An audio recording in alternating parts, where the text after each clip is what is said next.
నొప్పి మాయం సర్జరీ దూరం ఆపరేషన్ లేకుండా మోకాళ్ల నొప్పులకు ఆధునిక చికిత్స ప్రాణ పెయిన్ క్లినిక్. ఎట్లా అనిపించింది? ఎన్ని రోజులు ఉన్నారు Sonia? 1 month.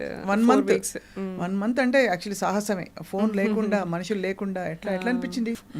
Only because the portraying thing and all is disappointing. అంటే నేను ఉన్నట్టు మాత్రం చూపించలే. ఏం జరిగింది యాక్చువల్లీ లోపల? బికాస్ అందరికి ఇదే క్యూరియాసిటీ, ఏమైంది Sonia? Everybody knows you are very strong girl అని. సో ఇలాంటి చిన్న అది కూడా ఎవరైనా పబ్లిక్ స్పేస్, అక్కడ కెమెరాలన్నీ మీ పైనే ఉన్నాయి. So you will actually make sure you normally also behave very well. అక్కడైతే ఇంకా జాగ్రత్తగా. కానీ ఎందుకో బయట ప్రొజెక్షన్ తప్పుకొచ్చి అనవసరపు కాంట్రవర్సీస్ అని వచ్చి పడ్డాయి. ఐఎమ్ వెరీ ష్యూర్ నాకు 160 కెమెరాల దాకా ఉన్నాయి. And if it is like different thing అయితే అక్కడెందుకు నేను బిహేవ్ చేయాలా? అది నాకు స్పేస్ కదా. అండ్ 1 monthలో నేను ఏం చూపించాలా? అండ్ ఈవెన్ నేను ప్రాజెక్ట్స్ చూస్ చేసినప్పుడు కూడా నేను చాలా జాగ్రత్తగా చూసి చేసుకుంటా. ఏదైనా స్పీడ్గా ఏదొస్తే అది ప్రాజెక్ట్స్ తీసుకొని కూడా యాక్టింగ్లో కూడా నేను చేయలేదు అట్లా. So that was like the bonding was very pure. And మేము పృథ్వీ కానీ నిఖిల్ కానీ అబ్బాయి కానీ మంచిగా we started like being friends and then family లాగా కనెక్ట్ అయ్యి అండ్ వాళ్ళని బ్రదర్స్ లాగా they are like younger to me and brothers లాగా కిడ్స్ లాగా caring and that pampering caring and everything that started like over the period of time journey మంచిగా ఉండే. And మేము we spent like almost like 4 hours each day talking about family, sharing about likes and dislikes and ఏం లైఫ్లో ఏం జరిగినాయి ఇవన్నీ చాలా share చేసుకున్నాం. And we had lot of fun and laughter also.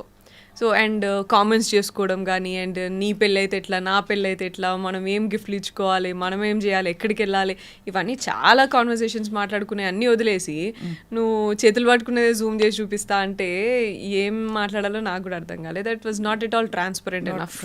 What did you feel? అంటే ఇది కావాలని జరిగిందా లేకపోతే అజంప్షనే నాకైతే కావాలని అంటే like that's what like I felt. నేను పర్సనల్గా లైక్ నాకు బయటకు వచ్చిన తర్వాత తెలిసింది ఇదంతా. కానీ లోపల ఉన్నప్పుడు సాటర్డే ఎపిసోడ్కి మాత్రము నేను నాగ్ సార్ మాట్లాడినప్పుడు కూడా నేను డిసప్పాయింటెడ్. అండ్ అది not that is not at all true. నేను యాక్సెప్ట్ చేయను. నా ట్రూత్ని మీరు స్ట్రెంగ్తెన్ చేయకుండా నేను ఏదైతే నిజం ఉన్నదో అక్కడ మీరు అన్ని వీడియోలు చూసి నింటారు కదా, లైవ్లో డిస్కషన్ మొత్తం కామెంట్ చేస్తారు అంత హర్ట్ అవడానికి. ఎగ్జాక్ట్లీ. సో ఇన్ఫ్లుయెన్స్ అనేది ఎక్కడో మన హౌస్లోనే ఒకరో ఇద్దరో మాట్లాడారు. ఇన్ఫ్లుయెన్స్ అయిందని అనిపించింది, ఇన్ఫ్లుయెన్స్ అయిండు నిఖిల్ పృథ్వీ అని అనిపించింది, ఇలాగా మాట్లాడాను. సరే నువ్వు హౌస్లో మాట్లాడేదంటే వీళ్ళకి ఇంకొక రూమ్లో జరిగేది ఇంకొక రూమ్లో తెలియదు, లేకపోతే అనుకొని ఉంటారు. అండ్ అవి that can be change in the next week, coming week. ఎప్పుడో క్లాన్ చేంజ్ అయినప్పుడు కానీ గేమ్ మళ్ళీ టాస్క్ వచ్చినప్పుడు కానీ మాట్లాడుకుంటున్నప్పుడు సార్ట్అవుట్ అయిపోతాయి అవి హౌస్లో అయితే. కానీ అది నాగ్ సార్ వచ్చి దాన్ని మళ్ళీ సార్ కూడా మిస్ఇన్ఫ్లుయెన్స్ చేసింది అనుకున్నావా నిఖిల్, సీత అని చెప్పేసి అన్నారు. డెసిషన్ మీరు కంటిన్యూస్గా ఎపిసోడ్ ఫాలో అయినరో లేరు నాకు తెలియదు, అందుకని నేను చెప్పట్లేదు. సో మిస్ఇన్ఫ్లుయెన్స్ చేసింది అనుకున్నావా అని సార్ అన్నారు. ఈ సీత కూడా అవును సార్ సోనియా ఇన్ఫ్లుయెన్స్ చేసింది అనుకున్నా అని సీత అనింది. ఆ బ్రేక్ ఇచ్చినప్పుడు ఐ వెంట్ అండ్ నేను క్లారిఫై చేసిన, సీత ఇన్ఫ్లుయెన్స్ నేను అసలు నా ఒపీనియన్ కూడా చెప్పలేదు. నేను నబీల్ అండ్ విష్ణు ఆలోచించి ఒక్కసారి అని లాస్ట్లో చెప్పిన నేను. But he already decided Nabeel అని. సో దాన్నే జస్టిఫికేషన్ ఇచ్చుకున్నాడు ఎందుకు అనేది. అంతే జరిగింది అని చెప్తే కూడా నువ్వెందుకు నిఖిల్ తరపు నుంచి వచ్చి మాట్లాడుతున్నావు అన్నాడు. నేను నిఖిల్ తరపు నుంచి మాట్లాడే అవసరం నాకు లేదు, సార్ అన్నారు స్టేజ్ మీద, నువ్వు అన్నావు, అందుకని ఎక్స్ప్లెనేషన్ ఇస్తున్నా అనగానే మళ్ళీ బ్రేక్ తర్వాత సార్ ముందుకు వెళ్ళగానే సార్ ఏం నిఖిల్ నీకు నువ్వు మాట్లాడుకోలేవా అని అన్నారు. అదేదో నన్ను అడగాల్సింది అట్లీస్ట్. ఐ ఎక్స్పెక్ట్ దట్ ఏమైందమ్మా ఈ బ్రేక్లో గొడవ అని సీతుని అడిగారు, నిఖిల్ నన్ను అడగలేదు. నువ్వెందుకు ఎక్స్ప్లెయిన్ చేసినావు సోనియా అని నన్ను అడగలేదు. నిఖిల్ తరపు నుంచి నువ్వెందుకు ఎక్స్ప్లెయిన్ చేస్తున్నావు అంటే నేను చెప్పేదాన్ని, నాకు ఆప్షన్ ఉండేది. బట్ ఈ didn't ask me. So I thought like and third వీక్లో కూడా ఇంకొకటి ఏదో సరదాగా అయినా సరే అలిగినావు నువ్వు అని చెప్పేసి అన్నారు. అది కూడా కరెక్ట్ కాదు మీరు తీసుకున్న పాయింట్. బట్ సరేలే ఫన్ ఎలిమెంట్ కావచ్చు, షోకి కాంటెంట్ కావచ్చు, అది పర్లేదు అలిగినా అని అన్నారు, అంతే కదా పెద్ద విషయం ఏం కాదు కదా అని లైట్ తీసుకున్నా. But 4th day that is my truth. నేను ఇన్ఫ్లుయెన్స్ చేయలేదు వాళ్ళని, అట్లీస్ట్ ఆ కాన్వర్సేషన్లో నేను ఇన్ఫ్లుయెన్స్ చేయలేదు అనేది ట్రూత్. దాన్ని స్ట్రెంథెన్ చేయకుండా ఫాల్స్ని స్ట్రెంథెన్ చేస్తున్నా అంటే I understood like week after week మీరు తప్పుని స్ట్రాంగ్ చేస్తున్నారు. And you are like praising Seetu అసలు సూపర్ ఆడినావు, నువ్వు కరెక్ట్గా మాట్లాడినావు, ఉన్నట్టు మాట్లాడినావు, ఇలా అంతా మాట్లాడుతున్నారు డిఫరెంట్ వేరే క్యాండిడేట్స్తో. నాకైతే కనీసం ఏం చెప్పట్లేరు, నా గేమ్ గురించి చెప్తలేరు. Every week I'm waiting for the judgement. Like Nag sir చెప్తే మాకంత ఇంకెందుకంటే అక్కడ బయట ఏం తెలియదు కదా అక్క, మనకి ఏం చెప్పేవాళ్ళు తెలుస్తుందో ఉండరు. ఇది అవును కరెక్ట్. సో ఒక మనమే సెల్ఫ్ అనాలిసిస్లోనే ఇట్లనే ఉండాలి అంతే. మనకి ఒకరు ఎవరైనా అరే ఇది తప్పు ఇది రైట్ అని కూడా చెప్పరు.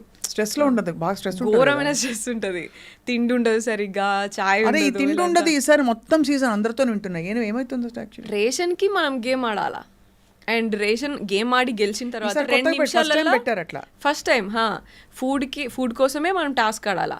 అండ్ టాస్క్ ఆడిన తర్వాత 2 నిమిషాలు ఇస్తారు నీకు. సూపర్ మార్కెట్లో వెళ్ళి 2 minutesలో నీకు 1 week కావాల్సినవి తెచ్చుకోవాలా. అవును బిడ్డ, నాకు అర్థం కాక అడుగుతాను. నాకు తెలిసిన సోనియా పెద్ద పాపులారిటీ పిచ్చి కూడా నీకు లేదు. పోనీ పెద్ద పైసలు పిచ్చి కూడా నాకు ఉన్నట్టు ఎప్పుడు అనిపించలే. కానీ what did you get out of this, out of all putting your self through all that? Is it fun, is it an experience, ఒక థ్రిల్లా, కిక్కా? అస్సలు నేను అనుకున్నది వేరక్క. నేను ఏమనుకున్నా అంటే లైక్ యూనో నేను ఎంత స్ట్రాంగ్, నాకు మంచి ఐడియాలజీ ఉన్నది, మంచి ఇట్లా, and I'm like Brave and courageous. ఇదంతా నేను బిగ్ బాస్ ప్లాట్ఫామ్లో అండ్ నేను డెసిషన్ మేకింగ్, అనాలిసిస్, లేకపోతే స్టాండ్ తీసుకుని ఇవన్నీ మంచిది, అవన్నీ నేను చూపించవచ్చు బిగ్ బాస్ ప్లాట్ఫామ్లో అని నేను అనుకున్నా. కానీ జర్నీ ఈజ్ జర్నీ. నేను అది చేసిన నామినేషన్స్లో నేను ఆ క్వాలిటీ కూడా చూపించిన, స్టాండ్ తీసుకునే దగ్గర హౌస్లో మొత్తం కూడా ఎక్కడ ఏం జరిగినా అది అవన్నీ కూడా చూపించిన. కాకపోతే ఏంటంటే అవన్నిటికంటే ఇవి ఎక్కువ యూనో నా చేతులు కాళ్ళు జూమ్ చేసి చూపించినవే నాకు ఎక్కువ కనిపించినాయి. So I was like that is not transparent. And I was shocked when someone called and said, Sonia మీకు క్లోజ్ కదా, చూసారా మీరు, ఎవడో ఒక చెత్త తబ్రీల్స్ పెట్టి వీడియోలు పెట్టారు. అది వాడు పాపులారిటీ చేస్తాడు, ఎందుకు చేస్తాడో తెలియదు. I don't know if you saw it. దానికి పోలీస్ కంప్లైంట్ కూడా ఫైల్ చేశారు ఎవరో. I was really shocked. ఏంటి ఇట్లా అవుతుంది? Did you take an action? Case file చేసినాము. కానీ అక్కడ నాకు అనిపించింది like you know first of all నేను హౌస్లో 11 versus 1 హౌస్లో, అండ్ బయటకు వచ్చి చూస్తే 11 PRs versus 1 0. ఇక్కడ 0 PR, ఇక్కడ 11 PRs, like they are like multiple PRs ఉన్నారు వాళ్ళకి. అంటే పిఆర్లు పెట్టుకుంటూ పోవాలి. అది మనం చేయలేదు, మనకి అంత లేదు కదా. మనం అంటే లైక్ నేను 0 ఆర్గానిక్గానే ఉండాలని అనుకున్నాను. నేను పిఆర్స్తోని ఇండ్యూస్ చేసేది అంతా నేను ఎలో చేయను, ఆర్గానిక్గా రాని ఏదున్నా. And I was confident enough that I can gain that. నేను ఉన్నదానికి నాకు ఉంటారు, నాకు వస్తారు ఆడియన్స్ అని అనుకున్నాను నేను. సో బయటకు వచ్చినాక లైక్ అట్లా 100 యూట్యూబర్స్ ఉన్నారు, 100 రివ్యూవర్స్ ఉన్నారు, అండ్ 100 మంది మీద ఫైట్ చేసి నేను ఏం ప్రూవ్ చేయాలి నేను ఇప్పుడు అంతే. So I was like I will speak my truth. ఎవరు నా దగ్గర నుంచి ఏం తీసుకుంటారో అది తీసుకుంటారు అంతే, ఇంకా చాలు అని అనుకున్నా. అసలు మెడక మీద తలకాయ ఉన్న వాళ్ళు ఎవరు కూడా అట్లా ఇంటర్ప్రెట్ చేయరు. జస్ట్ హోల్డింగ్ హ్యాండ్స్ అండ్ వాటిని దాన్ని జూమ్ చేసి మిస్ఇంటర్ప్రెట్ చేసి అండ్ నువ్వు జూమ్ చేయి, నువ్వు కావాలంటే ఏదైనా జూమ్ చేయి, కానీ నా ఇంటెన్షన్ ఒకటి ఏంటంటే కంప్లీట్ కాన్వర్సేషన్ చూడాలి అక్క. ముందు మాట్లాడింది తర్వాత మొత్తం చూపిను. అట్లా చూపించినా అట్లీస్ట్ జనాలకి ఈమె ఏంటిది అనేది తెలిసేది కదా. నిఖిల్ కూడా ఫీల్ అయ్యిందా బాగా? వీళ్ళందరూ అసలు వాళ్ళకి తెలియదు, నాకు తెలిసి వాళ్ళు బయటకు వచ్చిన తర్వాత తెలుస్తుంది. వాళ్ళకి ఐడియా ఉండదు కదా అసలు లోపల ఎవ్వరికి ఏం ఉండదు. మరి 1 month ఫోన్ మిస్ అయినప్పుడు ఏం చేస్తావు సోనియా? ఏడుపు వచ్చింది ఎప్పుడైనా? చాలా సార్లు ఫ్యామిలీ మిస్ అయినా నేను అసలు. అండ్ ఫస్ట్ ఆఫ్ ఆల్ అంత ఖాళీగా కూర్చోవడమే అసలు ఇబ్బంది నాకైతే. వర్కహాలిక్ ఉండి ఇట్లా అంతా ఉండి, అండ్ ఫుడ్ కోసము ఆల్సో. అండ్ ఒకసారి సైరన్ వస్తుంది గేమ్ స్టార్టింగ్ అప్పుడు. సైరన్ వచ్చి ఆ 2 నిమిషాలు ఆ సైరన్ ఎంతసేపు మోగుతుందో అంతసేపట్లలో మీరు ఏం తినాలనుకున్నా తినేసేయాలా పెట్టేసేయాలని అంటారు. అప్పుడు అసలు నేను ఆ కంట్రోల్ ఏంద్రా బాబు, మనం ఇక్కడ అసలు మనల్ని ఎవరు కంట్రోల్ చేస్తారు? ఇక సైరన్ ఇచ్చి ఆ టైంలో తినాలంటే కుక్కలా తిన్నాం మేమైతే ఆ 2 minutesలా. సో అదైతే నాకు అసలు ఎంత సెన్సిటివ్ నాకెందుకు ఆయన ఎప్పుడు ఎక్కలేదమ్మా ఈ షో, ఉన్నమాట చెప్తున్నా. అంటే వెళ్ళిన వాళ్ళ experience, I should not judge, it's popular reality show, కానీ ఎప్పుడు అర్థమే కాలేదు అసలు. పిలిచి కొట్టించుకోవడం అంటే మళ్ళీ ఆ వీక్ ఎక్స్ప్లెనేషన్ ఇచ్చి ఈ హౌస్లో అంత ప్రెషర్ తీసుకొని ఇవంతా నాకేం అవసరమా? What am I gaining out of this అనిపించింది ఆ మూమెంట్కి.